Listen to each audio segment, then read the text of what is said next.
Imagine finding the perfect scientific paper, the exact study you need for a thesis, a medical question, a climate model, or a new invention. You click the link, expecting knowledge. Instead, you hit a paywall asking for $30, $40, or even more dollars for a single article. For researchers at wealthy universities, that cost is often invisible because their institution pays subscription fees. But for independent scholars, students in poorer countries, journalists, doctors, and even scientists at smaller institutions, the wall can be very real. Sci-Hub emerged inside that frustration. It is a shadow library built around one blunt promise: free access to research papers, regardless of copyright restrictions. Sci-Hub was founded in 2011 by Alexandra Elbakian, a computer programmer from Kazakhstan.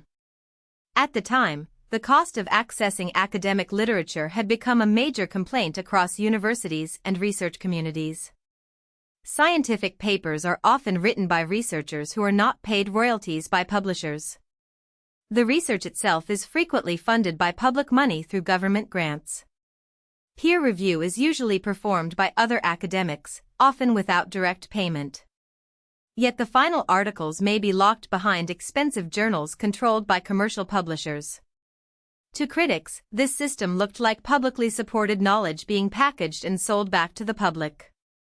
Sci-Hub is often compared with Library Genesis, another well-known shadow library, but the two are not the same. Library Genesis is associated with books, textbooks, and many kinds of written material. Sci-Hub focuses specifically on scholarly research papers. Its design became famous for being simple. A user enters a paper title, URL, or digital object identifier, commonly called a DOI, and Sci-Hub attempts to retrieve the article. That ease of use mattered. Academic databases can be confusing, subscriptions can vary by institution, and official access routes can be fragmented.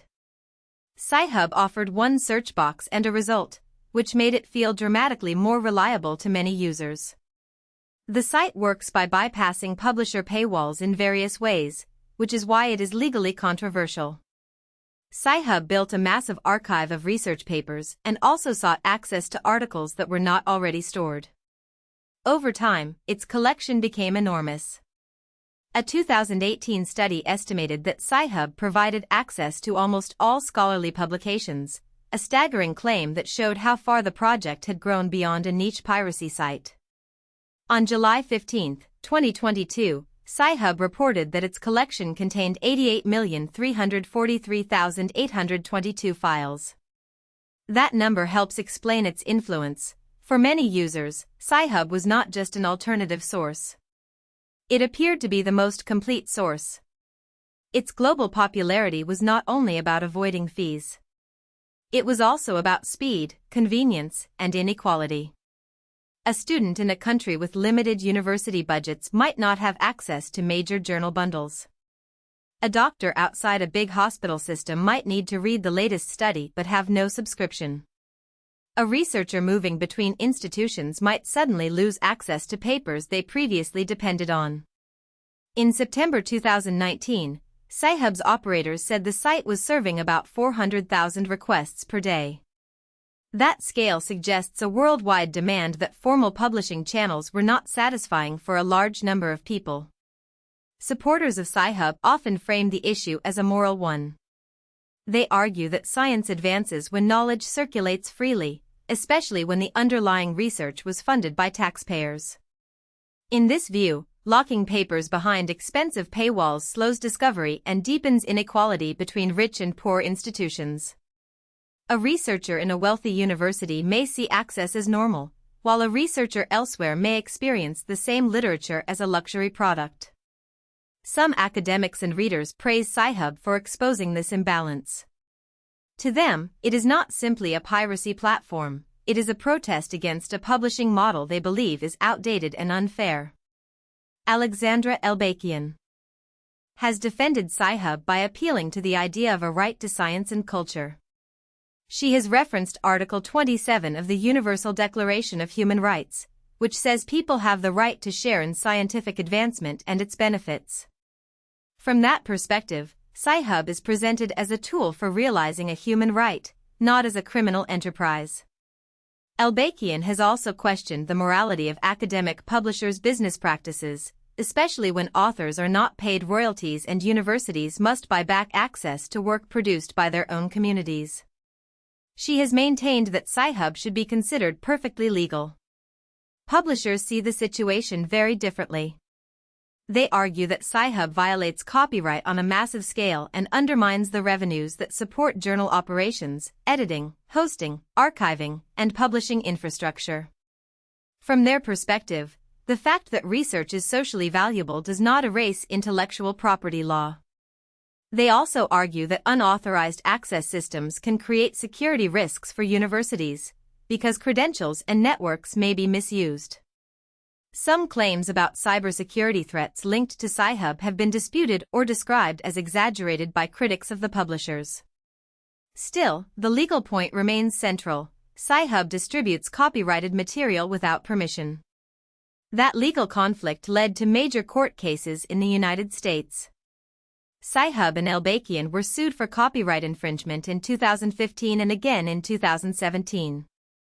They lost both cases by default, meaning the defendants did not successfully appear and defend the cases in court. The outcomes resulted in judgments against Sci-Hub and contributed to the loss of some of its internet domain names. Since then, Sci-Hub has repeatedly shifted across different domains as authorities, publishers, and internet infrastructure providers tried to limit access. This cycle became part of the site's identity. When one address disappeared, users searched for another. The domain switching also reveals a deeper problem with trying to suppress a widely desired online service. Legal victories can remove specific web addresses, but they may not remove the demand that made the service popular. Every blocked domain becomes a signal that the conflict is still unresolved. Sci-Hub's persistence shows how digital information behaves differently from physical goods. Once millions of files have been copied, mirrored, discussed, and requested across borders, enforcement becomes difficult. The law may be national, but the audience is global. Academic publishing, meanwhile, remains international, expensive, and essential to careers in science and higher education. Sci-Hub's archive has also changed over time. In December 2020, the site paused uploads because of legal troubles. Since then, it has archived a much lower fraction of newly published articles. This matters because the value of a research database depends not only on its historic depth, but also on how current it is. Older papers remain important, but fast-moving fields such as medicine, artificial intelligence, genetics, and climate science rely heavily on new publications. If Sci-Hub becomes less complete for recent work, its role could shift from being a near-universal access point to being a huge but aging archive. The Sci-Hub debate is not really a simple battle between good and bad actors. It is a collision between two powerful principles. One principle says creators and publishers have legal rights, and those rights help sustain organized systems for distributing information. The other says knowledge, especially publicly funded scientific knowledge, should not be locked away from the people who need it. Sci-Hub became famous because it forced that contradiction into the open. Whether someone sees it as theft, civil disobedience, or a necessary workaround often depends on their position in the global knowledge economy: publisher, professor, student, doctor, policymaker, or outsider. Today, Sci-Hub remains one of the most controversial symbols in modern science. Communication. It showed that there is enormous unmet demand for affordable, simple access to research papers. It also showed that copyright law and academic norms can collide with public expectations in the internet age. Even people who oppose Sci-Hub often acknowledge the access problem that helped create it. Open access publishing, preprint servers, institutional repositories, and policy reforms are all part of the broader response.